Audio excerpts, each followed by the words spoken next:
Welcome to real property pulse. ఈరోజు topic ఏంటంటే real ఎస్టేట్లోకి రావాలనుకునే వాళ్ళు బిగినర్స్ ఏ సూత్రాలు పాటిస్తే సక్సెస్ అవుతారు అనే టాపిక్ మీద మాట్లాడుకుందాం. ముందుగా ఈ వీడియోని లైక్ చేయండి, అలాగే ఛానల్ సబ్స్క్రైబ్ చేయండి.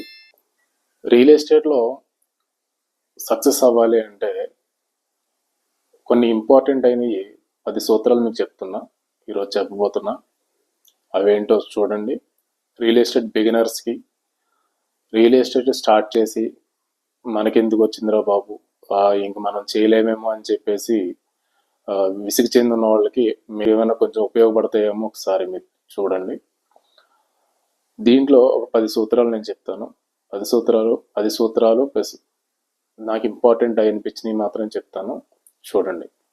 ఓకే, ఫస్ట్ పాయింట్ వచ్చేసి బిఏ ప్రొఫెషనల్. అంటే మనం ఎలా ఉండాలి, మన గ్రూమింగ్ ఎలా ఉండాలి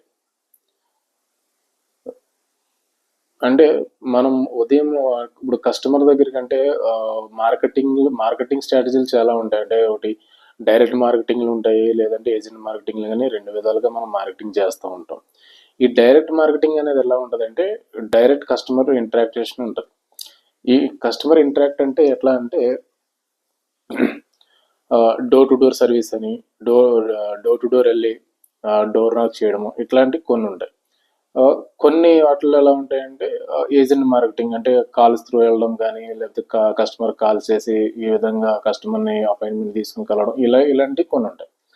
ఈ 2 మార్కెటింగ్లో ఫస్ట్ మనం ఇంపార్టెంట్ ఏంటంటే బిగినర్స్ వచ్చేసి మనం మోస్ట్ చేయాల్సింది ఏంటంటే డోర్ టు డోర్ మార్కెటింగ్లో మోస్ట్ సక్సెస్ఫుల్ ఇది అనేది కనిపిస్తుంది. ఫస్ట్ ఏంటంటే డోర్ టు డోర్ మార్కెటింగ్ వెళ్ళేటప్పుడు ఎలా ఉండాలంటే ఫస్ట్ కస్టమర్ డోర్ తీయగానే మనం కనిపించే విధానం ఎట్లా, పర్సన్ చూస్తే ఒక పాజిటివ్ వైబ్ రావాలి. పాజిటివ్ వైబ్ అంటే ఎట్లా రావాలి, మనము నీట్గా గ్రూమింగ్ అంటే అంటే ఒక 3 to 4 years బ్యాక్ ఎలా ఉంటుంది అంటే గ్రూమింగ్ అంటే నీట్ షేవింగ్ చేసేసుకుని, తలకు నూనె పెట్టేసుకుని, సైడ్ పాపిడి వేసుకుని, పైన ఒక వైట్ షర్ట్ వేసేసుకుని, కింద బ్లాక్ ప్యాంట్ వేసేసుకుని, జేబులో పెన్ పెట్టేసుకుని, సో ఇలా ఈ విధంగా ఉండేది. కానీ ఇప్పుడు ట్రెండ్ మారిపోయింది. అంటే ట్రెండ్ అంటే ఫేస్ని బట్టి మాడ్యులేషన్ అనేది చేంజ్ అవుతుంది గ్రూమింగ్ అంటే ఇది మాత్రం గ్రూమింగ్ కాదు. గ్రూమింగ్ అంటే ఏంటంటే మన పర్సనాలిటీకి తగ్గట్టు మనం మోల్డ్ చేసుకుని కస్టమర్కి మనం ఇంప్రెసింగ్ వేలో కనిపించడం, దీని గ్రూమింగ్ అంటారు. కొంతమందికి గెడ్డం సెట్ అవుతుంది, కొంతమందికి సెట్ కాదు. అలానే ప్రతి ఒక్కరిని నీట్ షేవ్ చేసేసుకుని రమ్మంటే అది కరెక్ట్ కాదు. ఏ ఫేస్కి ఏది సెట్ అవుతుందో దాన్ని నీట్గా గ్రూమ్ చేసుకుని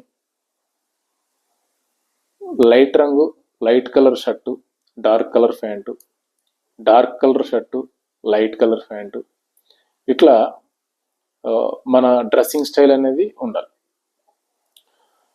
ఇలా ఎప్పుడైతే మనము కస్టమర్ దగ్గరికి వెళ్తామో, ఇంకొకటి మోస్ట్ ఇంపార్టెంట్ ఏంటంటే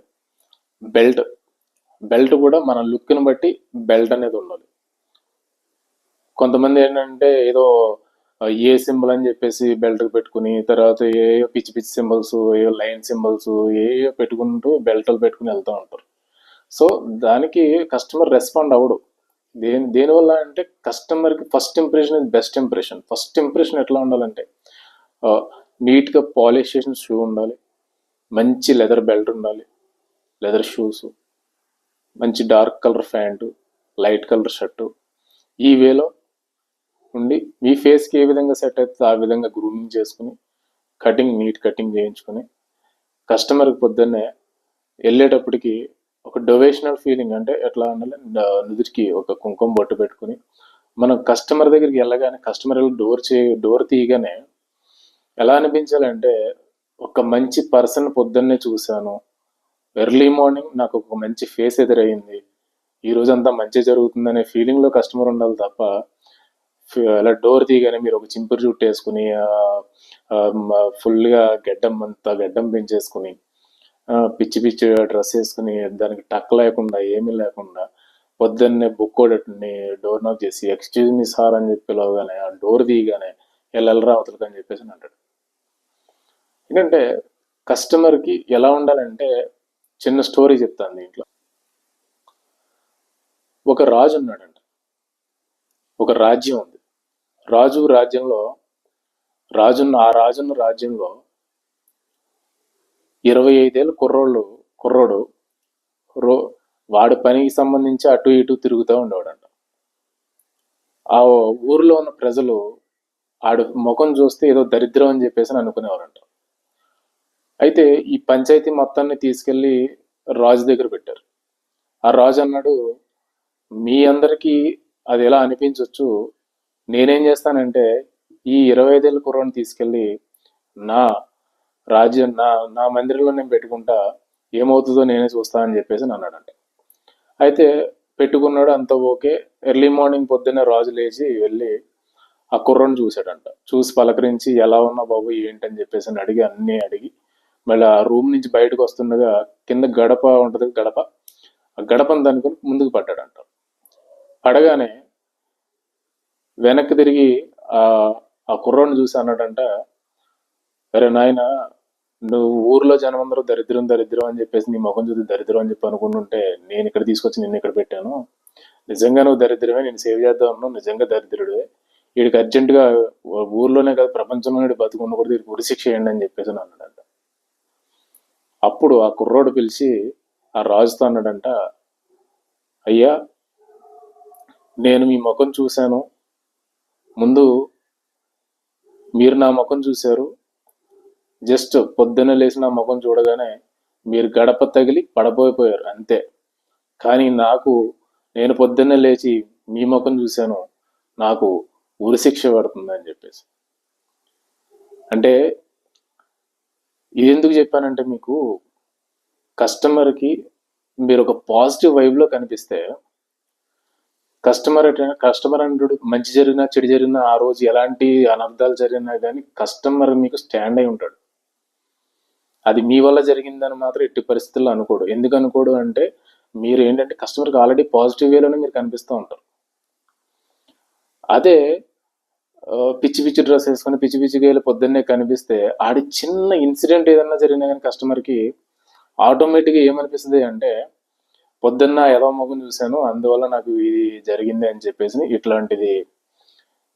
ఇలాంటి ఫీలింగ్తో కస్టమర్ ఉంటాడు. సో మిమ్మల్ని రేపు పొద్దున్న రానివాడు, మీరు కాల్ చేసిన లిఫ్ట్ చేయడు. ఒకవేళ నిజంగా ప్రాపర్టీ కొనేవాడైనా కానీ మీ దగ్గర ప్రాపర్టీ కొనుక్కొని ఉంటాడు. సో గ్రూమింగ్ అనేది చాలా చాలా చాలా ఇంపార్టెంట్. సెకండ్ పాయింట్ ఏంటంటే, చెక్ రియాలిటీ గ్రౌండ్ లెవెల్. ఇది ఏంటంటే, మీరు ఒక కంపెనీకి కానీ లేకపోతే ఏదో ఒక ప్రాపర్టీకి కానీ మీరు మార్కెటింగ్ చేసేటప్పుడు మెయిన్ ఏంటంటే, ముందు ఆ ప్రాపర్టీ కోసం ముందు మీకు తెలిసి ఉండాలి. అంటే ఆ ప్రాపర్టీ ఎక్కడుంది, ఆ ప్రాపర్టీకి సంబంధించి చుట్టుపక్కల ఏమున్నాయి, డెవలప్మెంట్స్ ఏమున్నాయి, ఆ ప్రాపర్టీకి సంబంధించి ఆ ప్రాపర్టీలో డెవలప్మెంట్స్ ఏమున్నాయి, కంపెనీ ఎమ్యూనిటీస్ ఏమిస్తుంది, ఇవన్నీ క్లారిటీగా తెలిసి ఉండాలి. దాంతోపాటు లొకాలిటీ అంటే చుట్టుపక్కల పరిసరాల్లో డెవలప్మెంట్స్ ఏమున్నాయి ఇవి కూడా మనకు కంపల్సరీ అన్నీ తెలిసి ఉండాలి. ఎందుకు అంటే కస్టమర్కి మనం ఎక్స్ప్లెయిన్ చేసేటప్పుడు వెరీ కాన్ఫిడెంట్గా మనం ఉండాలి. లేదు అంటే కస్టమర్తో ఫస్ట్ ఇంటరాక్షన్ అదే అవుతుంది, లాస్ట్ ఇంటరాక్షన్ అదే అవుతుంది. ఎందుకంటే కస్టమర్ మీకన్నా తెలివైనడు. దేనికి అంటే, మీలాంటి వాళ్ళని కస్టమర్ 10 మందినో 20 మందినో 100 మందినో కలిసి ఉంటాడు. ఆ 100 మంది నాలెడ్జ్ కూడా కస్టమర్కి ఉంటుంది. కానీ నీ దగ్గర ఉండేది నీ ఒక్కడి నాలెడ్జే. కాబట్టి నీకన్నా తెలివైనడు కస్టమర్ని ఎప్పుడూ కూడా కస్టమర్ దగ్గరికి వెళ్ళే ముందు అన్ని వెపన్స్ నీ దగ్గర కంపల్సరీ ఉండాలి. ఆ గ్రౌండ్ రియాలిటీ అనేది మీరు చెక్ చేసుకోకపోతే, మీరు అక్కడికి వెళ్ళి కస్టమర్కి ఎంత ఎక్స్ప్లెయిన్ చేసినా కానీ మీకన్నా ఒక పాయింట్ కస్టమర్కి ఎక్కువే తెలిసి ఉంటుంది. ఆ తెలిసినప్పుడు కస్టమర్ ఒక క్వశ్చన్, మీకు ఎదురు క్వశ్చన్ ఒకటి వేసాడంటే మీరు కానీ దానికి ఆన్సర్ కానీ చేయలేకపోయారు అంటే అదే లాస్ట్ మీరు ఇంకా కస్టమర్ని కలవడం అవుతుంది. ఎందుకంటే ఈ చిన్న విషయం వీడికి తెలియదు, వీడి నాకు ప్రాపర్టీ ఏముందో నేను వీడికి ఏం కొంటాను అనే దాంట్లో ఉంటుంది. So most of the time ఏంటంటే, మీరు రియల్ ఎస్టేట్లోకి ఎంటర్ అయ్యే ముందు మీ గ్రూమింగ్తో పాటు ఫస్ట్ గ్రౌండ్ రియాలిటీ చెక్ అనేది కంపల్సరీ చేసుకోవాలి. ఎందుకంటే అది మీ ఎదుగుదలకి ఎప్పటికప్పుడు ఉపయోగపడుతూనే ఉంటుంది. థర్డ్ పాయింట్ ఏంటంటే హెల్దీ రిలేషన్ విత్ కస్టమర్. కస్టమర్తో మనం ఎప్పుడు కూడా హెల్దీ రిలేషన్ అనేది మెయింటైన్ చేయాలి. ఇప్పుడు కస్టమర్ మనకి సైట్కి వచ్చారు, చూశారు, నచ్చలేదు కస్టమర్కి. నచ్చలేదని చెప్పేసి ఆ కస్టమర్ని మనం అలా వదిలేస్తే మోస్ట్ ఆఫ్ ది టైం నేను చూస్తూ ఉంటాను. కస్టమర్ ఏంటంటే సైట్కి వస్తారు, చూస్తారు, చూసిన తర్వాత నచ్చలేదోనో, లేకపోతే ఏదో పోస్ట్ పోన్ చేయడమనో, లేకపోతే ఆయనకి ఏదో అర్జెంట్ పని ఉండి ఆ టైంలో ఇన్వెస్ట్మెంట్ కుదరదనో, లేదంటే ఆయనకు వచ్చే అమౌంట్ ఒక 3 months ఏదో పోస్ట్ పోన్ అవ్వడం వల్ల 3 months తర్వాత ప్లాన్ చేద్దామని చెప్పేసో, లేకపోతే 1 year తర్వాత ప్లాన్ చేద్దామని చెప్పేసో కస్టమర్ ఏంటంటే దాన్ని ఆ పర్టికులర్ టైంకి హోల్డ్ చేస్తే చేయొచ్చు. కాకపోతే చాలామంది ఏం చేస్తారంటే కస్టమర్కి ఒక 2-3 సార్లు కాల్ చేస్తారు, కాల్ చేసి కస్టమర్ని వదిలేస్తారు. కానీ కస్టమర్కి మనం ఎప్పుడు గుర్తుండిపోవాలి అంటే 3 months తర్వాత ఆయన మళ్ళీ అమౌంట్ ఆయన చేతికి వచ్చి ఇన్వెస్ట్మెంట్ చేయాలి అని ఆయన మనకు కానీ రెస్పాండ్ అవ్వాలి అంటే ఫస్ట్ నువ్వు హెల్దీ రిలేషన్ అనేది కస్టమర్తో మెయింటైన్ చేయాలి. హెల్దీ రిలేషన్ అంటే ఏంటి? మనం ఈరోజు కస్టమరు వద్దు అని చెప్పాడు, వద్దు అని చెప్పినా కానీ ఈ రోజు నా దగ్గర డబ్బులు లేవు అని చెప్పాడు, డబ్బులు లేవని చెప్పినా కానీ ఈ రోజు నేను ఇన్వెస్ట్మెంట్ చేయలేను అని చెప్పాడు, చేయలేను అని చెప్పినా కానీ మీరు చేయాల్సింది ఏంటంటే ప్రతిరోజు ఉదయం లేచిన వెంటనే కస్టమర్కి విష్ చేయాలి. విష్ చేయాలంటే మీరు ఫోన్ చేసి విష్ చేయడం కాదు. ఈరోజు మనకి వాట్సాప్లని, నార్మల్ మెసేజ్లని బోల్డ్ అని ఉన్నాయి. దాంట్లో వాట్సాప్లో ఒకటి గుడ్ మార్నింగ్ సార్ అని చెప్పేసి చెప్పడము, లేదంటే కస్టమర్ పిల్లల పుట్టినరోజులు కానీ, లేకపోతే కస్టమర్ పుట్టినరోజులు కానీ, కస్టమర్ ఇంట్లో ఈవెంట్స్ కానీ, లేకపోతే ఇంకోటి ఏ ఫంక్షన్స్ కానీ ఏవో జరుగుతూ ఉంటాయి.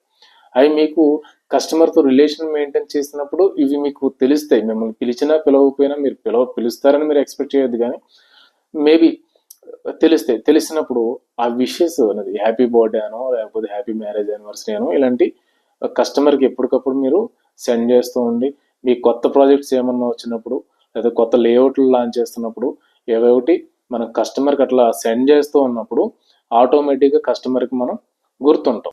ఇలా మెయింటైన్ చేసుకుంటే కస్టమర్కి ఒక 3 months తర్వాత, 4 months తర్వాత, 1 year తర్వాత ఎప్పుడైనా కానీ ఫస్ట్ నేను ఇప్పుడు ప్రాపర్టీ కొనాలనుకుంటున్నాను, ఎవరున్నారు అని చెక్ చేసుకుంటే వాట్సాప్లో ఫస్ట్ నెంబర్ మీదే కనిపిస్తుంది. ఆటోమేటిక్గా మీకు కాల్ చేస్తారు. కాల్ చేసి బాబు నేను ఇలా ప్రాపర్టీ ఇప్పుడు కొనడానికి రెడీగా ఉన్నాను, ఒకసారి మీ ఏమైనా ఉంటే చూపించండి.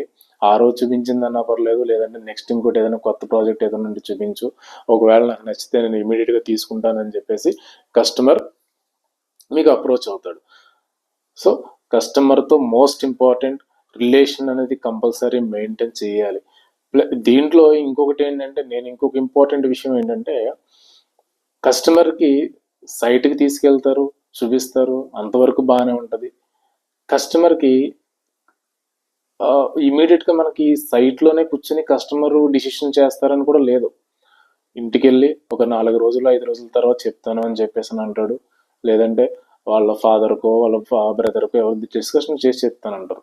కానీ మీ రిలేషన్ ఎలా ఉంటుందంటే కస్టమర్ని ఇరిటేట్ చేస్తూ పదే పదే కాల్స్ చేస్తూ ఉంటారు కస్టమర్కి. అది ఎప్పుడూ కూడా చేయకూడదు.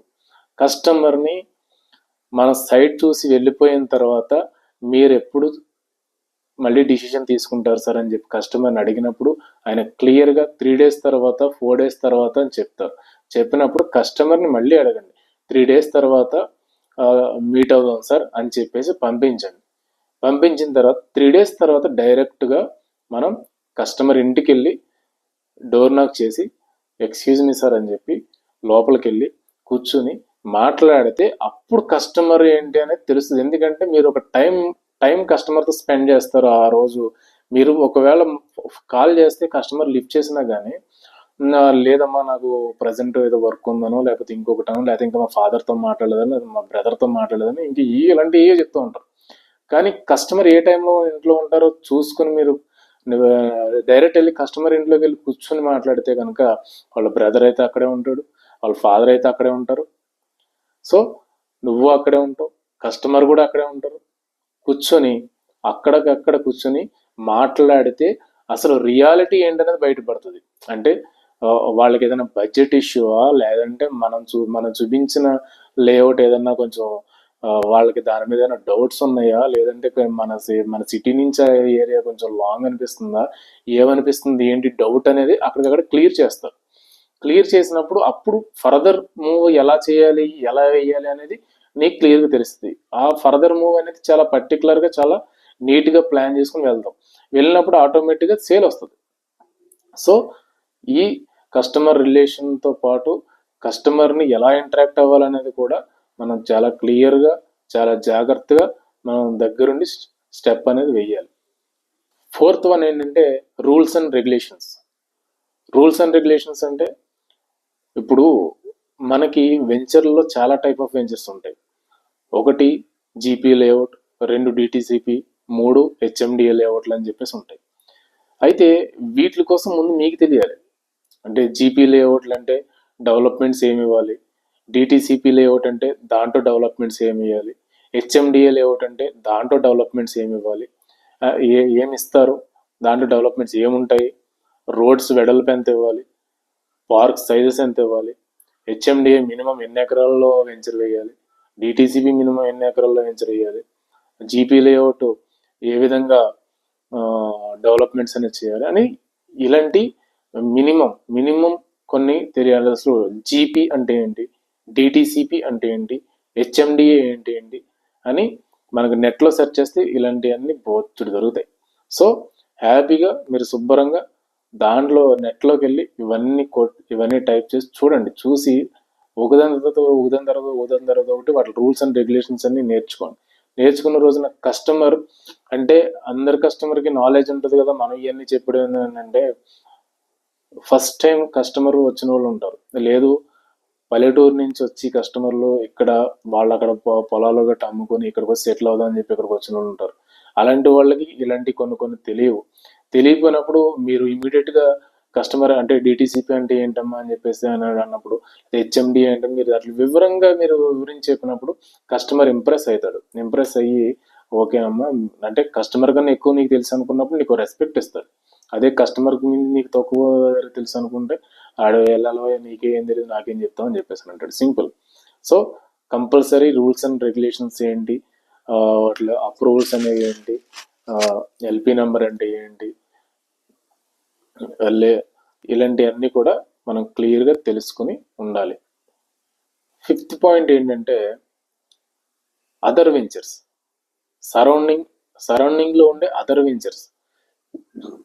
ఈ సరౌండింగ్లో ఉన్న ఈ మీ వెంచర్ ఏదైతే ఉందో, మీరు ఏదైతే ఇప్పుడు అమ్ముతానికి మీరు రెడీగా ఉన్నారో ఆ వెంచర్స్ అనేది ఆ సరౌండింగ్లో ఉన్న వెంచర్స్ ఏవైతే ఉన్నాయో కంపల్సరీ ప్రతి లేఅవుట్ కోసం వాటిలో మైనస్లు ప్లస్లు కంపల్సరీ మీకు తెలిసి ఉండాలి. దట్టు వాళ్ళు అమ్మే ప్రైస్ కూడా ప్రతిదీ మీకు తెలిసి ఉండాలి. దేనికంటే కస్టమర్కి మీరు ఎక్స్ప్లెయిన్ చేసేటప్పుడు, ఎందుకంటే మీరు ఎంచుకునే లేఅవుట్, మీరు ఈరోజు మార్కెటింగ్ చేయాలనుకున్న లేఅవుట్ మీరు ఎంచుకునేటప్పుడు చాలా కేర్ఫుల్గా ఎంచుకోవాలి. దేనికి అంటే అక్కడున్న లేఅవుట్లు ఏవైతే ఉన్నాయో ఆ లేఅవుట్లు అన్నిటికన్నా మనది అక్కడ తక్కువ ప్రైస్ ఉందా లేదా, లేదు అక్కడ ఉన్న దాంట్లో మనం ఎక్కువ డెవలప్మెంట్స్ ఇస్తున్నామా లేదా, అదర్ వెంచర్స్తో కంపేర్ చేసుకుంటే మన వెంచర్ బెస్ట్ అని చెప్పేసి ఫస్ట్ నువ్వు బిలీవ్ చేయాలి. బిలీవ్ చేసినప్పుడు కస్టమర్కి నువ్వు చెప్పగలవు. కస్టమర్ డౌట్స్ అడుగుతాడు. నువ్వు వెళ్ళే దారిలో ఏవేవో లేఅవుట్లు కనిపిస్తూ ఉంటాయి, ఏవేవో వెంచర్లు కనిపిస్తూ ఉంటాయి, పిచ్చి కంపెనీలు అనేవి కనిపిస్తూ ఉంటాయి. చిన్న కంపెనీలు ఇప్పుడు చాలా వచ్చినాయి. ఆ చిన్న కంపెనీలు చాలా మనకు కనిపిస్తూ ఉంటాయి. కస్టమర్కి ఆన్ ది వేలో మీకు ఒక్కొక్కటి కనిపిస్తూ ఉంటే వాళ్ళు అడుగుతారు. కస్టమర్స్ ఆటోమేటిక్గా ఈ వెంచర్ ఎవరిదమ్మా, వీళ్ళు దీంట్లో ప్రైస్ ఎంత ఏంటని చెప్పని అడుగుతారు. అడిగినప్పుడు టక్ మన దగ్గర ఆన్సర్ చెప్పేటట్టు ఉంటే అప్పుడు అంటే ఇప్పుడు నీకు ప్లస్లు ఏంటో, నీ వెంచర్ కోసం ప్లస్లు ఏంటో తెలుసు, దాంట్లోని మైనస్ల కోసం కూడా తెలుసు. కస్టమర్ అడిగినప్పుడు ఆటోమేటిక్గా అక్కడ ఉన్న మైనస్ల కోసం నువ్వు ఎక్స్ప్లెయిన్ చేస్తావు, వాళ్ళకున్న ప్లస్ల కోసం ఎక్స్ప్లెయిన్ చేస్తావు. తర్వాత నీ లేఅవుట్కి వెళ్ళినప్పుడు నీ లేఅవుట్లోని ప్లస్లు కూడా నువ్వు ఎక్స్ప్లెయిన్ చేస్తావు. ఆటోమేటిక్ కస్టమర్ ఏమవుతాడు, ఇంప్రెస్ అవుతాడు. అంటే ఆ వెంచర్లో తీసుకుంటే కనుక ఇవి ప్రాబ్లమ్స్ ఉంటాయా, ఓన్లీ డెవలప్మెంట్స్ మాత్రమే చూసాము, డాక్యుమెంటేషన్ చూసుకోలేదు, డాక్యుమెంటేషన్లో ఈ ప్రాబ్లం ఉందా, లేదంటే రిజిస్ట్రేషన్ లేట్ అవుతుందా. సో ఇలాంటివన్నీ కూడా కస్టమర్కు అవగాహన ఇచ్చినప్పుడు మనం ఆటోమేటిక్ కస్టమర్ అనేటువంటి మనకి ఇంప్రెస్ అవుతాడు, ఈజీగా సేల్ అనేది వస్తుంది. సిక్స్త్ పాయింట్ ఏంటంటే మెయింటైన్ ట్రాన్స్పరెన్సీ. ట్రాన్స్పరెన్సీ అంటే ఇప్పుడు మనం ఏ విధంగా మెయింటైన్ చేయాలి మనం ట్రాన్స్పరెన్సీ అంటే డాక్యుమెంటేషన్, రూల్స్ అండ్ రెగ్యులేషన్స్, ఎప్పుడు కస్టమర్కి హ్యాండ్ ఓవర్ చేస్తాం, రిజిస్ట్రేషన్కి ఏ టైం చేస్తాం, ఇవన్నీ కూడా జెన్యున్గా కస్టమర్కి చెప్పాలి. మీకు ఉన్నంత వరకు ఒక అవగాహన ఫస్ట్ మీరు తెలుసుకోవాలి. ఫస్ట్ తెలుసుకున్న తర్వాత కస్టమర్కి, ఎందుకంటే ఎక్కడ తెలుస్తుంది, మీ బాస్ దగ్గర తెలుస్తుంది. హ్యాండ్ ఓవర్ ఎప్పుడు వెంచర్ హ్యాండ్ ఓవర్ చేస్తారు, ఎప్పుడు డెవలప్మెంట్స్ ఎప్పుడు కంప్లీట్ అవుతాయి, డాక్యుమెంట్స్ అన్ని క్లియర్ టైటిల్ డాక్యుమెంట్స్ ఉన్నాయి లేదా, రిజిస్ట్రేషన్ ఏ టైంకి అవుతుంది, ఇలాంటివన్నీ మీ బాస్ని అడిగితే మీ బాస్ క్లియర్ చెప్తారు ఇది అని చెప్పేసి. అప్పుడు మనం ఆటోమేటిక్గా ఏం చేస్తాము, కస్టమర్కి అది డౌన్లోడ్ చేస్తాం. కానీ ప్రతిదీ కూడా డెవలప్మెంట్స్ అంటే ఏమేమి డెవలప్మెంట్ చేస్తాం అదొకటి తెలిసి ఉండాలి. ఎప్పుడు హ్యాండ్ ఓవర్ చేస్తామంటే పలానా టైంకి పలానా మంత్కి మీకు వెంచర్ అనేది హ్యాండ్ ఓవర్ చేస్తామనేది చాలా కాన్ఫిడెంట్గా నువ్వు చెప్పగలిగా ఉండాలి. డాక్యుమెంటేషన్ కూడా చాలా క్లియర్ టైటిల్ ఉంది, లీగల్ అంతా క్లియర్ అయిపోయి ఉందని చెప్పేసి నువ్వు కాన్ఫిడెంట్గా చెప్పుకోగలగాలి. రిజిస్ట్రేషన్ కూడా కొంతమంది ఉంటారు ఎలా అంటే, రిజిస్ట్రేషన్ అంటే రేపే అయిపోతుంది సార్ రిజిస్ట్రేషన్, ఈరోజు మీరు పేమెంట్ కట్టేసుకుంటూ ఉంటారు. సో అలా కాదు. ఏంటంటే సార్, రిజిస్ట్రేషన్ మీరు ఈరోజు బుకింగ్ చేసుకుంటే ఈ టైంకి మీరు ఈ అమౌంట్ కట్టుకుంటే, దీంట్లో క్యాష్ కట్టుకునే కస్టమర్లు కొంతమంది ఉంటారు, వైట్ కట్టుకునే కస్టమర్లు కొంతమంది ఉంటారు. సో ఈ అమౌంట్ ఈ టైంకి మీరు ఇలా కట్టుకోగలిగితే, ఈ పార్ట్లో మీరు ఇలా కట్టుకోగలిగితే ఈ టైంకి మీకు రిజిస్ట్రేషన్ అవుతుందని చాలా క్లారిటీగా చెప్పాలి. అలా చెప్పలేనప్పుడు కస్టమర్ ఏమనుకుంటారంటే, వీళ్ళది అన్ని పర్ఫెక్ట్గా డాక్యుమెంటేషన్ పర్ఫెక్ట్గా లేదేమో, రిజిస్ట్రేషన్ కూడా పెండింగ్ పడిపోయిద్దేమో, లేదంటే నువ్వు రేపే రిజిస్ట్రేషన్ అయిపోద్ది అని చెప్పినప్పుడు, రేపే రిజిస్ట్రేషన్ అయిపోద్ది అని ఈ రోజు పేమెంట్ కట్టేస్తే రేపు పొద్దున్న రిజిస్ట్రేషన్ చేయండి చెప్పేసి అని అంటాడు. ఎక్కడి నుంచి అవుతుంది? అవ్వదు, అది పాసిబుల్ కాదు. ఎందుకంటే స్లాట్ బుక్ చేసుకోవాలి, మనం ఆ కస్టమర్ సంబంధించి సేల్ డీట్ అంతా మనం ప్రిపేర్ చేయాలి, దీనికే మనకు 3 to 4 days టైం పడుతుంది. ఇమీడియట్గా రేపు అనేది ఎలా అవుతుంది? అవ్వదు. సో కస్టమర్కి ఎప్పుడు కూడా రాంగ్ కమిట్మెంట్ అనేది ఇవ్వకూడదు. జెన్యున్గా నీకు తెలిసినట్టు కస్టమర్కి క్లియర్గా చెప్పాలి, చెప్పేది చాలా కాన్ఫిడెంట్గా చెప్పాలి. 7th ఏంటంటే, identify right customer to invest. Customer appointment ఇస్తారు, దేనికి, మీరు డోర్ నాక్ వెళ్ళిన తర్వాత కస్టమర్ అపాయింట్మెంట్ ఇస్తారు. అపాయింట్మెంట్ ఇచ్చిన తర్వాత మీ బాస్ వెళ్తారు, బాస్ వెళ్ళాక డెమాన్స్ట్రేషన్ అనేది ఇస్తారు. ఆ డెమాన్స్ట్రేషన్ ఇవ్వడానికి నువ్వు రెడీగా ఉండాలి ఫస్ట్ మీ బాస్గా. ఆ డెమాన్స్ట్రేషన్ ఇచ్చేటప్పుడు నువ్వు క్లియర్గా కస్టమర్ని ఐడెంటిఫై చేయాలి. ఐడెంటిఫై చేయాలంటే ఎట్లా చేస్తాము, కస్టమర్తో నువ్వు ఎంత ఎక్కువసేపు మాట్లాడితే కస్టమర్ దగ్గర నుంచి అంత అవుట్పుట్ అనేది నీకు వస్తుంది. వచ్చినప్పుడు ఆటోమేటిక్గా కస్టమర్ ఈయనేనా, లేతే ఈయన ఫ్రెండ్కి తీసుకుంటారా, లేదంటే వీళ్ళ ఫాదర్ వచ్చి చూసిన తర్వాత ఈయన డిసైడ్ అవుతారా, లేదంటే ఈయన బ్రదర్ వచ్చి చూసిన తర్వాత డిసైడ్ అవుతారా, లేకపోతే వాళ్ళ వైఫ్ వచ్చి చూసిన తర్వాత డిసైడ్ అవుతారా, ఇలాంటివన్నీ మీకు ముందే తెలిసి ఉండాలి. అసలు ఎందుకు తెలియడం, కస్టమర్ వచ్చి చూసుకుంటాడు తర్వాత డిసిషన్ చేసుకుంటాడు కదా, కాదు. ఇక్కడ ఏంటంటే డిసిషన్ మేకర్ ఈయనే అవ్వండొచ్చు, లేదంటే ఇంకొకళ్ళు ఎవరైనా ఉండొచ్చు. ఇప్పుడు నువ్వు ఒక సైట్కి విజిట్ పెట్టాలి అంటే డెమాన్స్ట్రేషన్ అనేది చాలా క్లియర్గా ఉండాలి. ఆ క్లియర్గా ఉన్నప్పుడు ఆటోమేటిక్గా డిసిషన్ మేకర్ ఎవరనేది నీకు క్లియర్గా తెలుస్తుంది. తెలిసినప్పుడు వాళ్ళిద్దరిని తీసుకున్న సైట్కి వెళ్తావు. ఇక్కడ నువ్వు లాస్ అవ్వకుండా ఉంటావు. దేనికి, ఇప్పుడు మన హైదరాబాద్లో చూసుకుంటే వెంచర్స్ అన్నీ కూడా 60 km 70 km 80 km ఈ రేంజ్లోనే ఉన్నాయి. లేదు 50 km 40 km ఏదైనా కానీ, ఎంత దూరమైనా కానీ మనం అయితే ట్రావెల్ చేయాలి విత్ క్యాబ్. ఈ క్యాబ్లో ట్రావెల్ చేయడం వల్ల ఏంటంటే, కస్టమర్ నువ్వు తీసుకెళ్తున్నప్పుడు ఆ క్యాబ్ అమౌంట్ అనేది నీకు వేస్టే కదా. దేనికి వేస్ట్ అవుతుంది, మనం తీసుకెళ్తున్నాం ఆడికైతే క్యాబ్ అమౌంట్ పే చేయాలి, కంపెనీ అన్నా పే చేయాలి, లేదా నువ్వన్నా పే చేసుకోవాలి. కాకపోతే ఒక సేల్ వస్తుంది అనుకున్నప్పుడు 2-3 సార్లు తీసుకెళ్ళినా నీకు లాస్ ఏమి ఉండదు. కాకపోతే ఇక్కడ ఏమవుతుందంటే, నువ్వు కస్టమర్ రైట్ డిసిషన్ తీసుకున్న వాళ్ళని కానీ నువ్వు తీసుకెళ్ళకపోతే అదే లాస్ట్ కస్టమర్ రావడం అవుతుంది. ఎందుకంటే ఆ ఏరియా కోసం ఎంతో కొంత నువ్వు ఆయన నాలెడ్జ్ ఇచ్చి ఉండాలి. దాంతోపాటు నువ్వు అక్కడ డెమాన్స్ట్రేషన్ ఇచ్చేటప్పుడు వాళ్ళ డిసిషన్ మేకర్ ఎవరని చెప్పేసి క్లియర్గా ఐడెంటిఫై చేసి వాళ్ళని ప్లస్ ఈ కస్టమర్ని ఇద్దరిని కలిపి తీసుకెళ్ళగలిగితేనే ఇక్కడ సేల్ అనేది జనరేట్ అవుతుంది. 8th పాయింట్ ఏంటంటే, making agreements and payments other details. అంటే కస్టమర్ని సైట్కి తీసుకెళ్ళిన తర్వాత, సైట్లో కూర్చోబెట్టిన తర్వాత కస్టమర్ దగ్గర మనం మన ప్రోడక్ట్ కోసం మొత్తం క్లియర్గా చెప్పిన తర్వాత కస్టమర్ పేమెంట్ అంటే మోడ్ ఆఫ్ పేమెంట్ ఏంటి, మీరు ఎలా పేమెంట్ చేస్తారు, అగ్రిమెంట్ ఏ టైంకి చేసుకుంటారు, రిజిస్ట్రేషన్ ఏ టైంకి వెళ్తారు ఏంటి అనేది చాలా క్లియర్గా మీరు తెలుసుకుని ఉండాలి.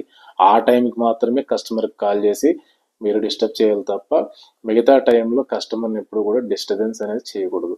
ఎందుకు అంటే మీరు ఎప్పుడు పడితే అప్పుడు కాల్ చేసి సార్ పేమెంట్, సార్ అమౌంట్ కట్టాలి, సార్ అది కట్టాలి, సార్ ఇది కట్టాలని చెప్పేసి కస్టమర్ ఇరిటేట్ అయ్యి నీకు బుకింగ్ కట్టిన అమౌంట్ కూడా క్యాన్సిల్ చేసుకునే ప్రమాదం ఉంది. సో క్లియర్గా కస్టమర్ ఈ టయానికి ఇది అవుతుంది, ఈ టయానికి ఇది అవుతుంది, ఈ టయానికి ఇది అవుతుంది అని చెప్పేసి అంటారు. సో ఆ టయానికి మాత్రమే మీరు కాల్ చేసి కస్టమర్కి ఇచ్చేయాలి. 9th పాయింట్ ఏంటంటే maintain only one mobile number. అంటే నేను ఎందుకు చెప్తానంటే ఇది ఒక మొబైల్ నెంబరు ఒక మార్కెటింగ్ పర్సన్కి చాలా ఇంపార్టెంట్. దేనికి అంటే ఈ రోజు నువ్వు ఒక మొబైల్ నెంబరు ఒక అడ్రస్ నువ్వు మెయింటైన్ చేయడం వల్ల ఒక ఆఫీసు, నీ ఆఫీస్ పలానా అడ్రస్లో నీ ఆఫీస్ ఉంది, నీ మొబైల్ నెంబర్ ఇది అని తెలియడం వల్ల కస్టమర్ ఈ రోజు కాకపోతే రేపు, రేపు కాకపోతే ఎల్లుండి కాకపోతే ఆ అవతలెండ సంవత్సరం తర్వాత 2 years తర్వాత నువ్వు గుర్తొచ్చినప్పుడు నీకు ఫోన్ చేసి కస్టమర్ పలానా చోట్ల నేను కొందాం అనుకుంటున్నాను, ఇక్కడ ఎలా ఉంది ఏంటి, మీ అక్కడ వెంచర్ లేవు, మీ కంపెనీకి సంబంధించి వెంచర్లు ఏమైనా ఉన్నాయా లేదా అని చెప్పి కస్టమర్ అడగడానికి అవకాశం చాలా ఉంటాయి. లేదంటే కస్టమర్కి ఏమన్నా మీరు ప్రీవియస్ ఇప్పించిన ప్రాపర్టీ కోసం ఏదన్నా ఏదో డౌట్స్ వచ్చినా ఇలాంటి ఏమన్నా వచ్చినా కానీ ప్రాపర్గా ఎప్పుడు ఒకటే మొబైల్ నెంబర్ మీరు మెయింటైన్ చేయాలి. లేదు మీ మొబైల్ నెంబర్ పని చేయనప్పుడు లేదు పలానా ఆఫీస్కి వెళ్తే ఆ ప్లేస్కి వెళ్తే కంపల్సరీ అక్కడ ఈ పర్సన్ అనేటువంటి ఉంటాడు, ఆ ఆఫీస్కి వెళ్దాం అని చెప్పేసి ఆ ఆఫీస్ కన్నా కస్టమర్ వస్తాడు. సో అవి కంపల్సరీ మెయింటైన్ చేయాలి. 10th పాయింట్ ఏంటంటే ఎవ్రీడే మీరు అప్గ్రేడ్ అవుతూనే ఉండాలి. అప్గ్రేడ్ అంటే ఏ విషయంలో కొత్త ఇన్పుట్స్, కొత్త విషయాలన్నీ మీరు రియల్ ఎస్టేట్ సంబంధించి పేపర్ కటింగ్స్ అనో లేకపోతే ఇవన్నీ పొద్దున్న నుంచి మన సాయంత్రం వరకు చాలా మంది వాట్సాప్లో ఫార్వర్డ్ చేస్తూ ఉంటారు. న్యూస్ పేపర్స్లో కూడా మనకి చాలా వరకు మనకి ఇవన్నీ వస్తూ ఉంటాయి, ఆర్టికల్స్ అన్నీ వస్తూ ఉంటాయి. అవన్నీ కట్ చేసుకుని ఎప్పటికప్పుడు మీరు అప్గ్రేడ్ అవుతూనే ఉండాలి, వాటిని చదువుకుంటూ ఉండాలి. లెర్నింగ్ అనేది మోస్ట్ ఇంపార్టెంట్ రియల్ ఎస్టేట్లో. ఎందుకంటే కస్టమర్కి ఎప్పుడో తాతల కాలం లాంటి విషయాలు చెప్పుకుంటూ అంటే GP layout sir, DTCP layout sir, HMDA layout sir, ఇంకెంతసేపు ఇవే చెప్పుకుంటుంటే కస్టమర్ ఏమి వింటాడు? నీ ఇలాంటి 10 మంది 20 మంది వెళ్ళి ఉంటాడు కస్టమర్. ఆ 20 మంది చెప్పిన సోళ్ళే నువ్వు చెప్పుకుంటా కూర్చుంటే కస్టమర్ ఇంప్రెస్ అవ్వడు. సో మీకు కొత్త విషయాలు తెలిసి ఉండాలి.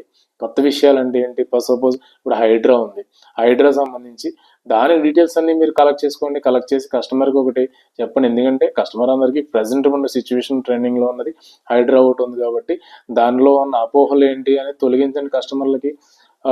దీనివల్ల ఏమి కాదు సార్, ఇది సార్ సో అని చెప్పి దాన్ని కలెక్ట్ చేసుకుని దానికోసం చెప్పండి. లేదా ఇంకోటి ఏదో రియల్ ఎస్టేట్ కంపెనీ ఏదో ఎత్తేసి ఉంటుంది, దానికోసం కస్టమర్కి అప్డేట్ ఇవ్వండి. ఇలాంటి చిన్న కంపెనీల్లో ఇన్వెస్ట్మెంట్ చేయడం ఇలాంటి ప్రాబ్లమ్స్ వస్తాయి, ఎప్పుడు ఎత్తేస్తారు ఏంటి, ఇలాంటి ఏవో కొత్త విషయాలు ఏంటంటే కస్టమర్కి ఎప్పటికప్పుడు అప్గ్రేడ్ అవుతూనే ఉండాలి.